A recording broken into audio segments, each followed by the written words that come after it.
নমস্কার, আমরা আজকে টিআরবিটিতে এসেছি। আমরা গত 2024-এর টেট পরীক্ষা আমরা পাশ করেছি। আমরা এখানে টেট 1 আর টেট 2 ক্যান্ডিডেটরা আছি। জুলাই মাসে আমাদের ভেরিফিকেশন হয়েছিল। সেই ভেরিফিকেশনে আমরা আমাদের সব ডকুমেন্ট জমা দিই। তখনও তাদের এরকম কোনো মন্তব্য ছিল না যে আমরা ওই প্রসেসে নেই। কিন্তু আজকে যখন এখানে আসলাম, মানে গত শনিবার দিন আমাদের মেরিট লিস্ট বের হয়।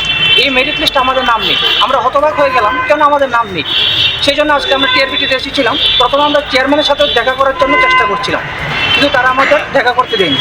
তারপর আমরা খুব কষ্ট করে আমাদের টিআরবিটির ডাইরেক্টর শশাঙ্ক স্যারের সাথে কন্ট্রোলার শশাঙ্ক স্যারের সাথে দেখা করলাম।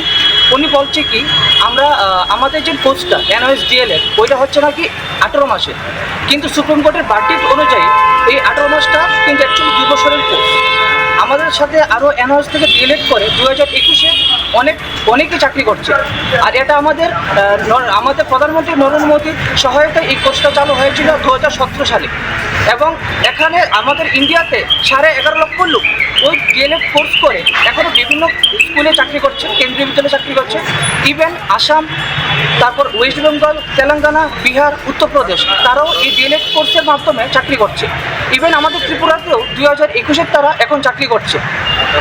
2018 সালেও তারা এই কোর্সের মাধ্যমে তারা অ্যাপয়েন্টমেন্ট পেয়েছিল।